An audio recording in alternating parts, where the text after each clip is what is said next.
26 डिसेंबर रोजी खोपोली शहरामध्ये माझा सहकारी मित्र आणि शिवसेनेचा खंदा कार्यकर्ता मानसीताई कालोखे यांचे पती मंगेश कालोखे यांची निर्घुणपणे हत्या करण्यात आली होती.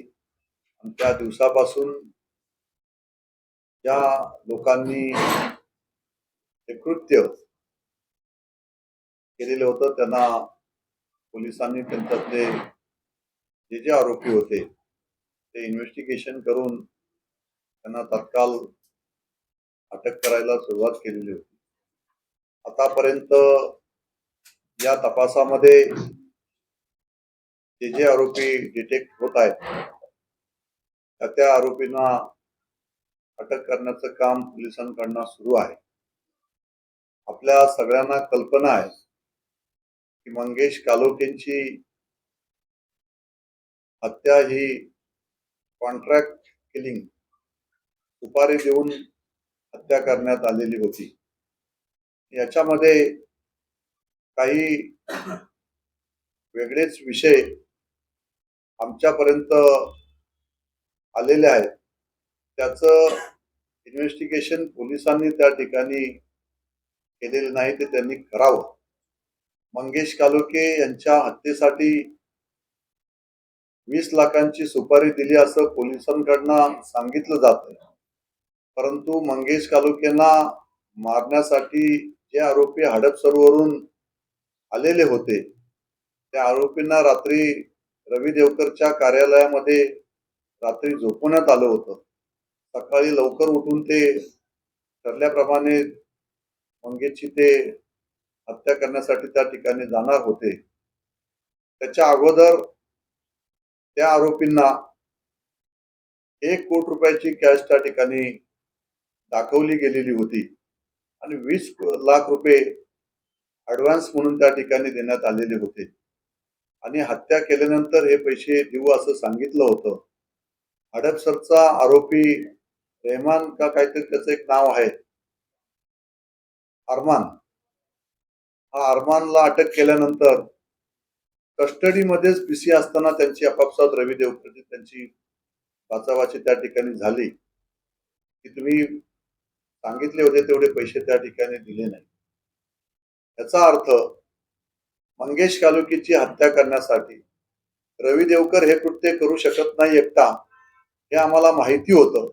म्हणून आम्ही त्या ठिकाणी संशयित असणारे आरोपी भरत भगत आणि सुधाकर घारे यांची नावं त्या ठिकाणी पोलिसांना आम्ही त्या ठिकाणी एफआयआर मध्ये घ्यायला सांगितली होती आणि यांचं इन्व्हेस्टिगेशन करावं असं आपण त्या ठिकाणी सांगितलं.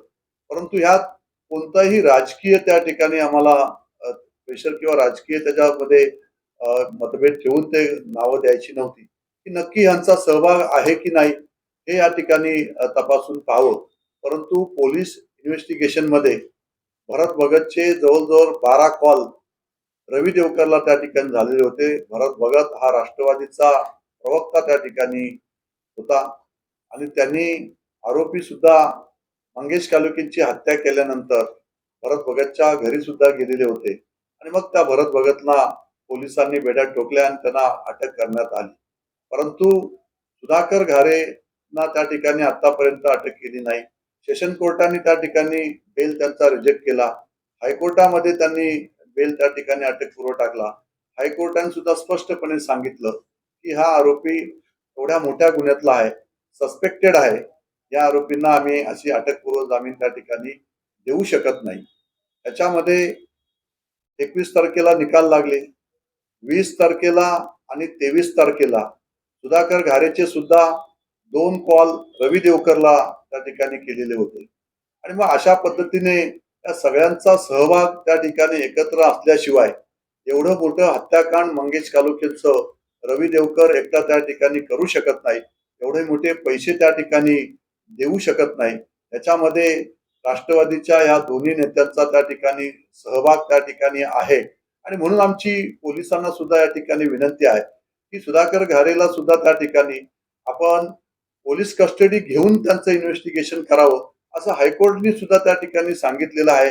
तसं आम्ही हायकोर्टने मागच्या वेळेला जे सांगितलेलं पत्र सुद्धा आम्ही जे आलेली ऑर्डर सुद्धा आम्ही एसपींना त्या ठिकाणी पाठवलेली आहे. परंतु राजकीय दबावापोटी त्या ठिकाणी सुनील तटकरेंचा प्रचंड राजकीय दबाव कदाचित पोलिसांवर त्या ठिकाणी असावा. नाहीतर पोलिसांनी बाकी मात्र ह्या गुन्ह्याचा तपास अतिशय चांगल्या पद्धतीने त्या ठिकाणी केलेला आहे. हडपसर पासून जे आरोपी आम्हाला सगळ्यांना माहिती नव्हते ते आरोपी सुद्धा त्या ठिकाणी अटक करण्यात आलेले आहे. पण ते लोक होते त्या लोकांना अरेस्ट त्या ठिकाणी केलेले. परंतु याचे जे प्लॅनर ज्या ठिकाणी आहेत मी जे सांगितलेलं आहे त्या प्लॅनरना अजून त्या ठिकाणी अटक होत नाही आणि ते आज सगळीकडे प्रचारामध्ये भाषणामध्ये त्या ठिकाणी प्रचार करत आहेत, फिरत आहेत आणि सुनील तटकरे त्यांना जाहीरपणे या ठिकाणी पाठबळ त्या ठिकाणी देत आहेत. आणि म्हणून हा आपण लोकशाहीची हत्या केल्यासारखा प्रकार आहे की अशा पद्धतीचे गंभीर गुन्ह्यातले आरोपी या आरोपींवर आतापर्यंत शिंदे साहेबांनी दुसऱ्या दिवशी भेट दिली आणि त्या दिवशी सुद्धा त्या ठिकाणी शिंदे साहेबांनी सांगितलं की तात्काळ या आरोपींवर मोकोका अंतर्गत कारवाई झाली पाहिजे. ती सुद्धा अजून पोलिसांकडनं त्या ठिकाणी झालेली नाही. त्यांना त्या ठिकाणी सांगितलं आम्ही की स्पेशल पीपी आम्हाला त्या ठिकाणी तात्काळ नेमून द्या. तो सुद्धा अजून त्या ठिकाणी त्याचा प्रस्ताव सुद्धा पोलिसांकडनं त्या ठिकाणी पाठवलेला नाही. आणि अशा पद्धतीने जे आरोपी आता त्या ठिकाणी असणारा खोपोलीचे पीआय हे सुद्धा उद्धटपणे त्या ठिकाणी आता या ठिकाणी कालोखे हा मुलगा त्या ठिकाणी मंगेश कालोखेची बाईक त्या ठिकाणी आहे ती मागायला गेला तर ती आम्ही तुला देऊ शकत नाही, तुला पायासच जाऊन तू कोर्टात जाऊन घे. पण अशा ना व्यवस्थितपणे समजून सांगायचं काम त्या ठिकाणी पोलिसांचं त्या ठिकाणी पीआयचं असलं पाहिजे की बाबा अशा पद्धतीने आम्हाला करता येत नाही. पण त्यांना सांगण्याची पद्धत सुद्धा उद्धटपणे त्या ठिकाणी बोललं जात आहे की हे परिवार दुःखी आहे. या परिवार फार मोठा दुःखाचा डोंगर कोसळलेला आहे. आपण त्यांना पोलिसांनी सुद्धा त्या ठिकाणी त्यांना सहानुभूतीची भूमिका त्या ठिकाणी दाखवायला हवी आहे. आणि अशा पद्धतीने त्यांना अरेरावीपणाने किंवा उद्धटपणे उत्तर देण्याचं काम पीआय खोपोलीचे करत आहेत ते सुद्धा चुकीचे. त्या संदर्भात सुद्धा मी एसपी मॅडमशी पण बोलेल आणि आयजींशी किंवा डीजींशी सुद्धा बोलावं लागलं तरी त्या ठिकाणी बोलेल. परंतु याच्यामध्ये जे आरोपी आहेत त्या आरोपींना तात्काळ पोलिसांनी अटक करावी अशी आमची सगळ्यांचीच कालोखे परिवारांची आमची सगळ्यांचीच या ठिकाणी मागणी आहे. आता महानगरपालिका किंवा आता या सगळ्या बॅक टू बॅक इलेक्शन सुरू होते. परंतु आता हे इलेक्शन होताच तात्काळ आम्ही सगळे मंगेश कालोखेंचा परिवार आम्ही सगळेच मुख्यमंत्र्यांना भेटणार आहोत, उपमुख्यमंत्री शिंदे साहेबांना भेटणार आहोत. आणि हे जे काही निर्गुण हत्याकांड मंगेश कालोखेंचे त्या ठिकाणी झालेले या संदर्भात हा खटला हा फास्ट ट्रॅक कोर्टामध्ये चालवावा. त्यांच्यावर मोक्का अंतर्गत कारवाई करावी आणि स्पेशल पीपी आम्हाला त्या ठिकाणी नेमून द्यावे अशा आमच्या प्रमुख मागण्या त्या ठिकाणी असतील. आणि याच्यामध्ये जो मेन सूत्रधार आरोपी आहे त्यांना सुद्धा तात्काळ त्या ठिकाणी अटक करावी अशा पद्धतीची मागणी आम्ही त्या ठिकाणी करणार आहोत. पोलीस तपासामध्ये 20 लाखाचा उल्लेख आलेला आहे. तुम्ही 1 कोटी दाखवत होता. अमाऊंट खूप मोठे आहे अशा वेळा. त्यानंतर जो मुख्य तुमच्या एफआयआर मधला आरोपी आजही अटक न करता त्याला क्लीन चिट दिली म्हणता पण त्याला सोडून दिलेला आहे. अशी परिस्थिती आहे. ही जर का कारवाई पुढे गेली नाही तर आपली भूमिका काय असणार आहे? मी तेच सांगितलं की आम्ही संपूर्ण कालोखे परिवार आणि आम्ही सगळेच शिवसैनिक स्वतः आम्ही मुख्यमंत्र्यांची भेट घेणार आहोत. आणि त्यानंतर आम्ही उपमुख्यमंत्री शिंदे साहेबांची सुद्धा भेट घेऊन त्याच्यावरती आम्ही जे आम्हाला कारवाई अपेक्षित आहे ते आम्ही त्या ठिकाणी करण्यासाठी त्यांना तसं निवेदन देऊन तसं विनंती आम्ही त्या ठिकाणी करू. आणि मला पूर्णपणे आत्मविश्वास आहे की राज्याचे मुख्यमंत्री देवेंद्रजी फडणवीस साहेब, उपमुख्यमंत्री शिंदे साहेब हे नक्कीच आम्हाला त्या ठिकाणी न्याय देतील. कारण शिंदे साहेबांनी स्वतः त्या ठिकाणी सांगितलेलं आहे की या सगळ्या आरोपींवर मोकोका अंतर्गत कारवाई केली जाईल. फास्ट ट्रॅक कोर्टामध्ये हा खटला चालवला जाईल. त्याच्यानंतर स्पेशल पीपी सुद्धा नेमलं जाईल. हे सगळं आम्हाला सांगितलेलं आहे. आणि त्यानंतर आम्ही हे नक्कीच आम्ही त्या ठिकाणी याचा पाठपुरावा करून आम्ही करून घेऊ असं आम्ही त्या ठिकाणी सांगतो. याच्या प्रकरणात घारेंचा नक्की काय रोल आहे तुमचं म्हणणं आहे? बघा ह्याच्यामध्ये सगळ्यांनाच असं विरोधकांना त्या ठिकाणी वाटलेलं होतं की भरत भगत हा राष्ट्रवादीचा प्रवक्ता आहे आणि याचं आणि सुधाकर घारेंचं जाणीवपूर्वक नाव राजकीय द्वेषापोटी टाकलं गेलेलं आहे. परंतु पोलीस इन्व्हेस्टिगेशन मध्ये हे सत्य बाहेर आलं आणि भरत भगत हा याच्यामध्ये आरोपी आहे हे सिद्ध झालं म्हणूनच पोलिसांनी अटक केली ना. मग जर भरत भगत सुरुवातीला सांगितलं गेलं की भरत भगतचा आणि यांचा काय याच्यामध्ये संबंध नाही, परंतु पुढील काळामध्ये इन्व्हेस्टिगेशन मध्ये हे सिद्ध झालं की भरत भगतचे 12 कॉल हे रवी देवकरला त्या ठिकाणी सातत्याने होते.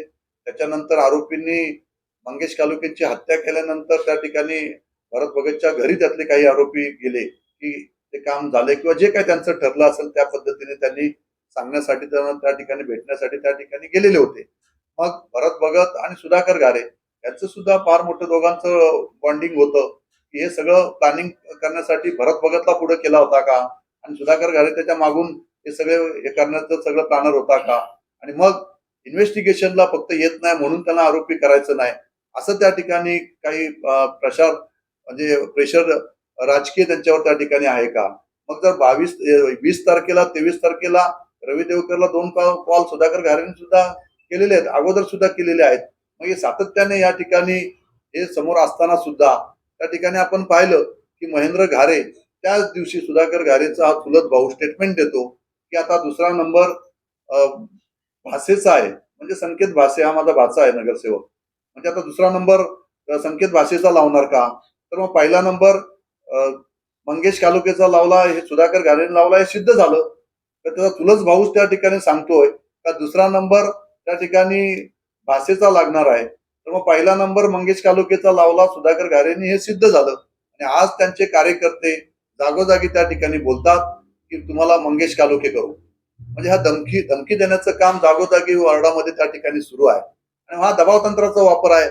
आज हा सगळं तटकरे स्वतः या वॉर्डांच्यात येऊन फिरतोय एवढं मोठं हत्याकांड या ठिकाणी घडलेलं आहे.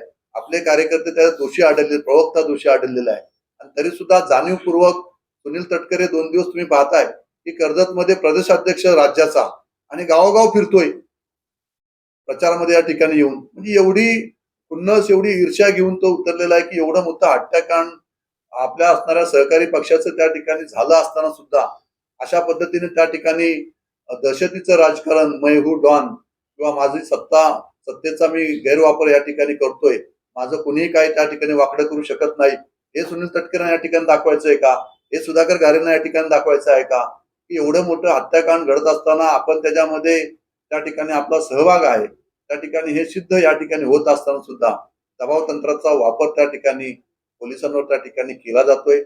आता हे इलेक्शन सुरू आहे त्यानंतर नक्कीच आम्ही सगळे एकत्रपणे जाऊन आम्ही मुख्यमंत्र्यांकडे या संदर्भात आम्ही निवेदन देऊ आणि आम्हाला न्याय मागण्यासाठी आम्ही त्या ठिकाणी वेळ पडल्यास आम्ही त्या ठिकाणी उपोषणला बसू. टाइम्स डिजिटलला लाईक करा, सबस्क्राईब करा, शेअर करा आणि बेल आयकॉन दाबायला विसरू नका. पाहत रहा टाइम्स डिजिटल.